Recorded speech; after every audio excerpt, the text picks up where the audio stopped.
With Iono being revealed as one of Paldea's gym leaders, Pokemon has gone back to the decades-long tradition of having an electric-type specialist in every region. Well, all except for one. I decided to change that as I set out to become the electric-type gym leader that Galar was always missing. Now we all know how the story of Sword and Shield goes. Pop drags us along to meet his famous brother, who decides he's going to give us a Pokemon and send us out on our journey. Now he doesn't have any electric, so I guess we'll settle for Grookey for now. We beat up on Hop, get beat up on by a magical dog, and we can finally go and get our real starter. This bug. She's a little weak right now though, so we'll keep Grookey around for a little bit. After getting a slightly better outfit, we make quick work of Hop's team, and his brother is so impressed that he gives us permission to go and take on the Galar region's other gym leader. On our way to the train station, we meet the goodest puppy in all of Galar. Oh yes she is, oh yes she... and immediately ditch Grookey for the end. With our team of electric types slowly coming together, we zoom through the wild area to Motostoke and are gifted with a measly Challenger's uniform. Kabu must not have gotten the memo and that I'm a gym leader here since he's from Hoenn, but it's okay. We'll let it slide. We'll let it slide for now. Pop picks a fight with us on the bridge to Route 3, but we make light work of his team and use the winnings to finally fix our messy hair. On our way to Turf Field, we battle this bead kid who thinks we're collecting wishing stars for some reason. I don't know why you assume that. And we add a couple of new members to the team. Before we take on Milo, we finally get our proper gym leader uniform, which we're not allowed to wear in the gym. Now I personally would allow other gym leaders to wear their uniforms in my gyms, but hey, I don't make the rules in your gym. Fair enough. Meanwhile, Grubbin evolves into Charjabug, which means she's an official member of the team just in time to absolutely decimate Milo's hopes and dreams. On Route 5, we stop by the daycare, where this kind lady gives us the cutest little baby Toxel. Now, just tell me he isn't the cutest thing you've ever seen.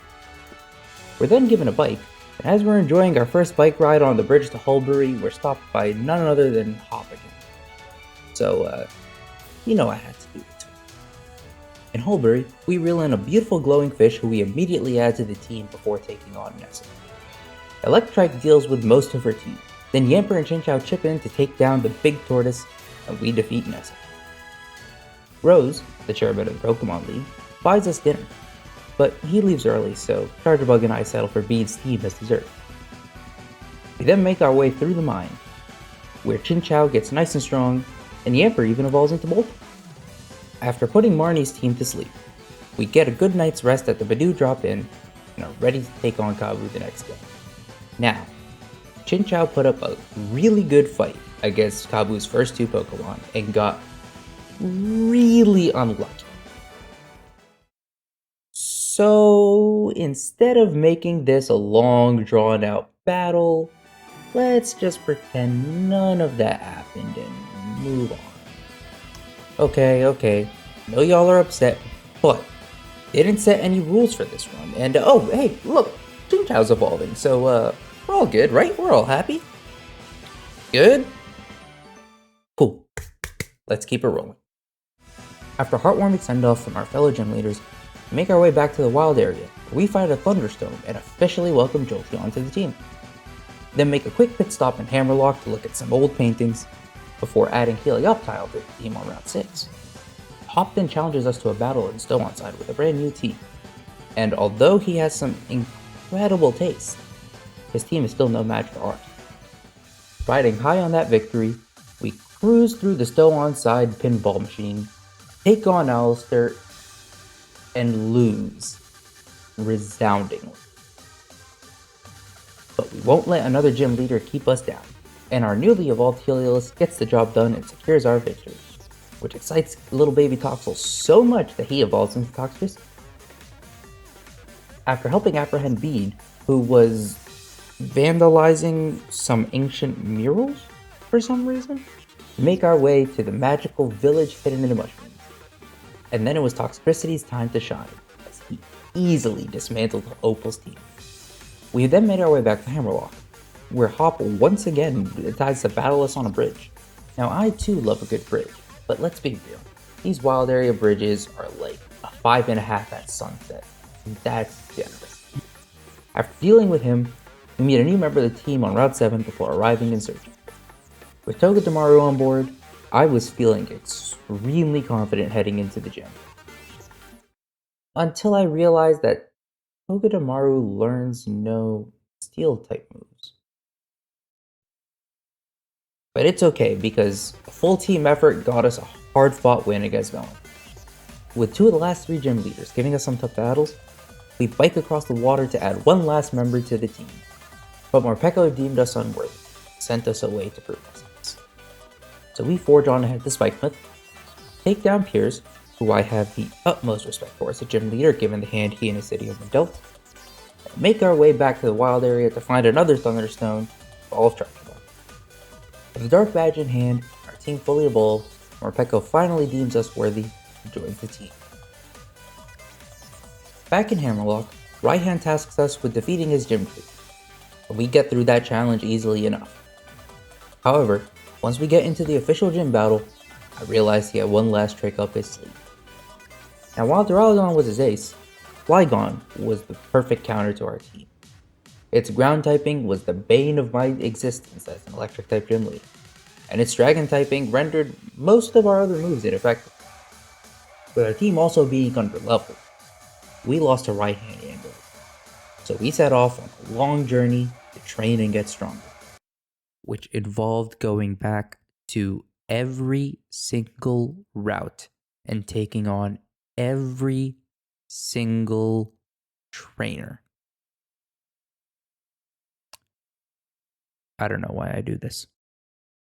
After reacquainting myself with the wonderful people of Galar, we returned to Hammerlock and defeated Raihan in a hard-fought battle, asserting ourselves as the strongest gym leader in the region. Well, at least that's what I claimed. But apparently it's not official until I win this big tournament in Winden, so we hopped on a train and made our way to the Galarian capital. Upon arriving at the stadium, we were rudely and inexplicably put into a bracket with the gym challengers, so we very quickly showed them all the true might of a gym leader. Vikavolt handled most of Marnie's team with ease, then Toxtricity ended the battle with authority. Pop put up a bit of a tougher fight, but Heliolisk and Lantern chipped in to secure both the victory and our rightful place in the gym leaders tournament. After a long hard day of battling, we planned to meet up with Leon for a celebratory dinner, but he got roped into some last-second meeting with the chairman, so we just decided to infiltrate the company? Let's hope Rose doesn't take that too personally. The day the tournament arrives. Before we can get started, Bede barges in and tries to assert himself as the real new gym leader on the block. So Toxtricity, Morpeko, and Vikavolt showed his team the door, and the tournament carried on as Nessa and Alistair proved to be no match for us in the first 2 rounds. But then we came up on the last gym leader we wanted to see, Raihan. Knowing his Flygon was a real threat, we quickly took a cab down to the wild area for some last-minute training. Once we got into the battle, Lantern proved to be a real troop, taking down Flygon and most of Raihan's team before the rest of our team chipped in to take down his Duraludon. With that win, we were now officially the reigning, defending, undisputed, strongest gym leader in the Galar region. And having supplanted his rival for that title, Hop's brother wanted a piece of the action. Before we could get into the battle though, we found out Rose actually took our interruption the other day personally. So as the champion and strongest gym leader, Hop's brother and I did our job and protected Galar from the evil billionaire and his poisonous crazy hand, which Hop wanted me to catch for some reason.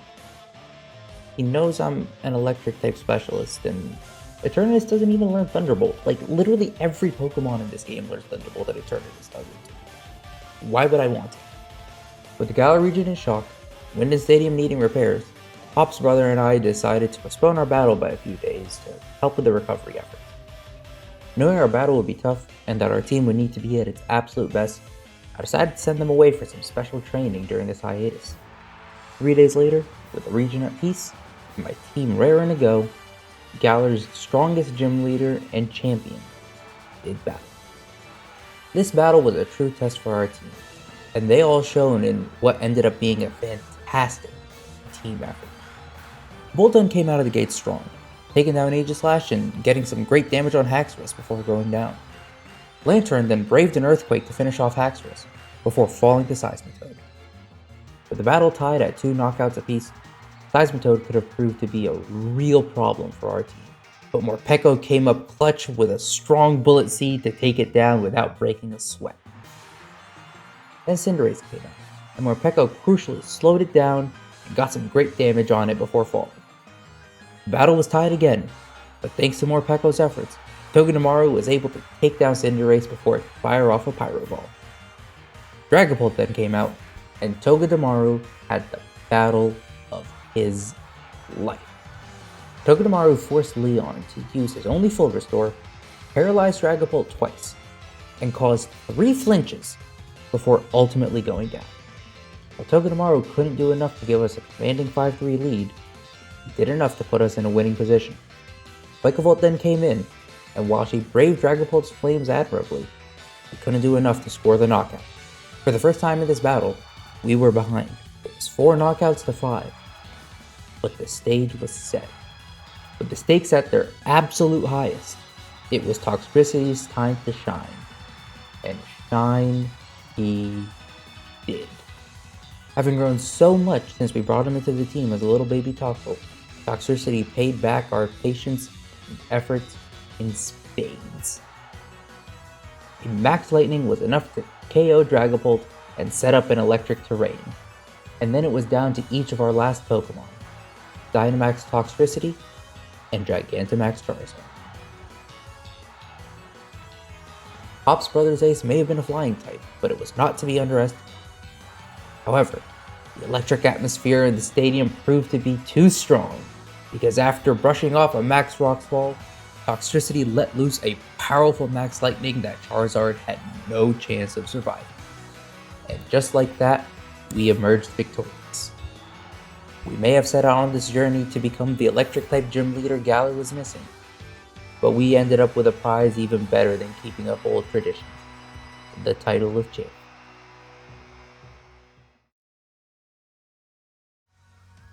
With our story having come to a close, I want to thank you for joining me on this journey.